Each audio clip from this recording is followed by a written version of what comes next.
Telangana assembly ఎన్నికల్లో కాంగ్రెస్ ఘన విజయం సాధించింది. అధికారం చేపట్టేందుకు అవసరమైన స్థానాలను కైవసం చేసుకుంది. మ్యాజిక్ ఫిగర్ దాటి తెలంగాణలో ప్రభుత్వాన్ని ఏర్పాటు చేసేందుకు సిద్ధమైంది. ఎన్నికల ముందు తెలంగాణలో కాంగ్రెస్ ఇచ్చిన 6 గ్యారెంటీల హామీ బాగా పనిచేసిందని చెప్పొచ్చు. ఇక కాంగ్రెస్ పార్టీ ఎన్నికలకు 6 నెలల ముందు నుంచే ఆ పార్టీ గ్రౌండ్ ప్రిపరేషన్ మొదలుపెట్టి దీని కార్యాచరణ పక్కాగా అమలు చేసింది. కేసీఆర్తో పాటు బీఆర్ఎస్ ప్రభుత్వంపై ఉన్న వ్యతిరేకతను తమకు అనుకూలంగా మార్చుకోవడంలో కాంగ్రెస్ సక్సెస్ అయిందని చెప్పొచ్చు. గ్రామీణ సెమీ అర్బన్ ప్రాంతాల్లోని బీఆర్ఎస్ సంప్రదాయక ఓటు బ్యాంకును తమ వైపునకు తిప్పుకోవడంలో హస్తం నేతలు సక్సెస్ అయ్యారు.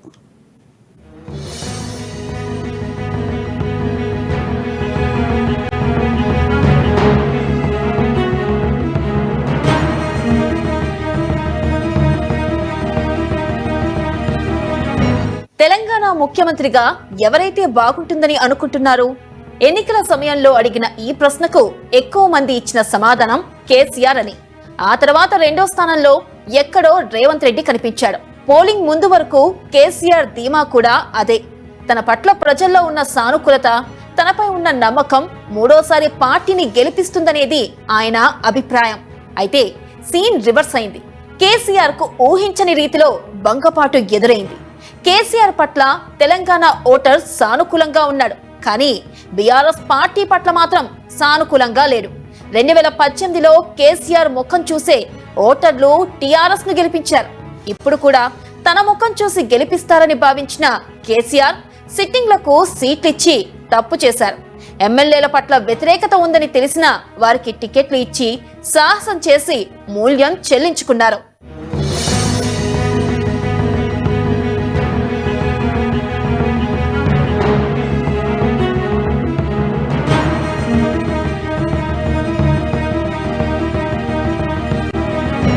స్థానికంగా ఎమ్మెల్యేల ఆగడాలు పెచ్చిమెరడం, బీఆర్ఎస్ నేతలు నోటికి వచ్చినట్లు మాట్లాడడం ప్రజలకు నచ్చలేదు.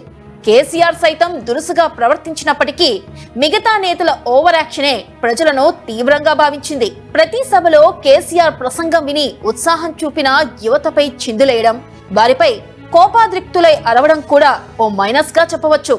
తెలంగాణలో కేసీఆర్ ను ఓడించే మొఖోడు లేడనేది బీఆర్ఎస్ నేతలు తరచుగా చెప్పే మాట. ప్రతిపక్ష కాంగ్రెస్ కు ఓటేయాలంటే ఆ పార్టీలో సీఎం అభ్యర్థి ఎవరో స్పష్టంగా తెలియకపోవడం అంతర్గత కుమ్ములాటలో ఓటర్ను ఆలోచింపజేసేవి. కానీ బీఆర్ఎస్ నేతల పట్ల వ్యతిరేకత ముందు కాంగ్రెస్ సీఎం క్యాండిడేట్ ఎవరనేది పెద్ద విషయం కాదు.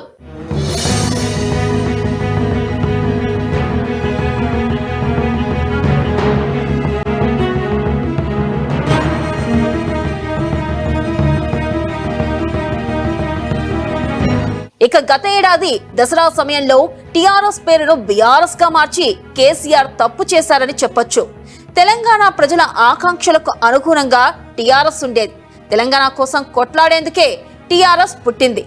కానీ జాతీయ రాజకీయాల్లో చక్రం తిప్పాలని కేసీఆర్ భావించడంతో తెలంగాణ రాష్ట్ర సమితి కాస్త భారత రాష్ట్ర సమితిగా మారింది. తెలంగాణ రాష్ట్ర సమితిగా ఉన్నన్నాళ్ళు తిరుగులేని గులాబీ పార్టీ బీఆర్ఎస్ గా మారిన తర్వాత ఓటమి పాలైంది. టీఆర్ఎస్ గానే కొనసాగి ప్రజల ఆకాంక్షలకు అనుగుణంగా పాలన సాగిస్తే కేసీఆర్ మరోసారి సీఎం అయ్యేవారు. కానీ పేరు మార్చడంతో పాటు పాలకుల వైఖరిలో వచ్చిన మార్పు ఓటర్లను ఆలోచనలో పడేసింది.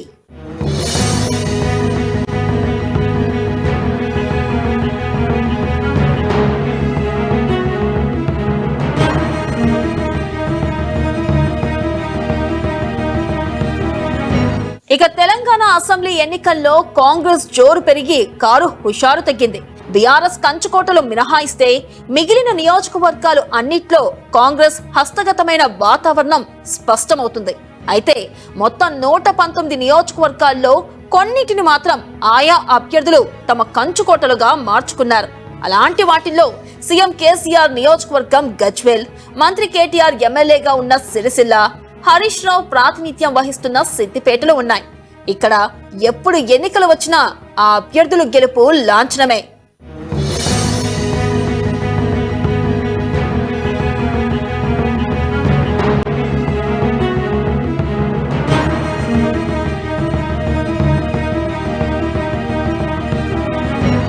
ఇక సిరిసిల్ల, సిద్దిపేట నియోజకవర్గాల్లో ఏదైనా సంచలనం, అనూహ్యం లాంటివి జరిగితే తప్ప కేటీఆర్, హరీష్ రావుల గెలుపుపై ఇక్కడ ఎవరికీ ఎలాంటి అనుమానాలు ఉండవు.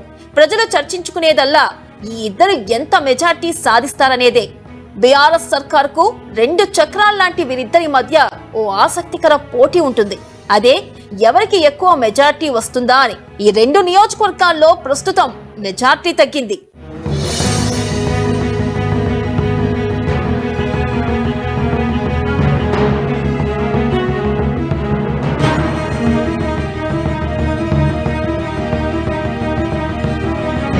ఇక సిరిసిల్లలో తొలి పొరులో స్వల్ప తేడాతో నెగ్గిన కేటీఆర్ 2010లో 68,000, 2014లో 53,004 ఓట్లు, 2018లో 89,009 ఓట్లు ఆధిక్యంతో కేకేపై విజయ బావుట ఎగరవేశారు.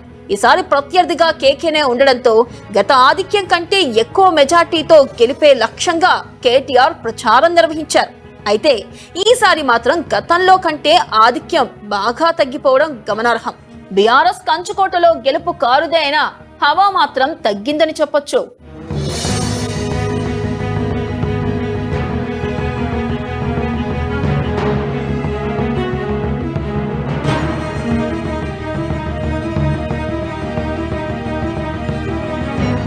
ఇక సిద్దిపేట నియోజకవర్గంలో అయితే మంత్రి హరీష్ రావు దరిదాపుల్లో నిలిచే నేతలు సైతం కనబడడం లేదు.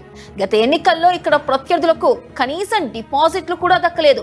1985 నుంచి సీఎం కేసీఆర్, 2014 ఉప ఎన్నికల సమయం నుంచి హరీష్ రావు వరుసగా ప్రాతినిధ్యం వహిస్తున్న ఈ నియోజకవర్గం బీఆర్ఎస్ పార్టీకి కంచుకోటగా మారింది. ఇక్కడ ఇప్పటికే 3 ఉప ఎన్నికలతో కలిపి డబుల్ హ్యాట్రిక్ కొట్టిన మంత్రి 7వ విజయం కోసం బరిలో నిలిచారు. గత ఎన్నికల్లో రాష్ట్రంలోనే అత్యధిక మెజార్టీతో గెలుపొందారు.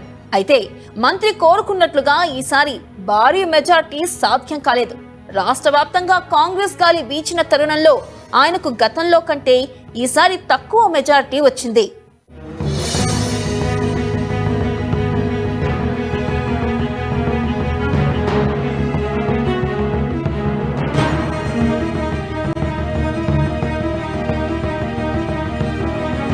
ఇక తెలంగాణ వచ్చాక తెలంగాణ ప్రజల ఆకాంక్షలకు అనుగుణంగా పాలన సాగుతుందని ప్రజలు ఆశించారు. కానీ కేసీఆర్ పాలనలో బంగారు తెలంగాణ బ్యాచ్ ప్రాబల్యం పెరిగింది.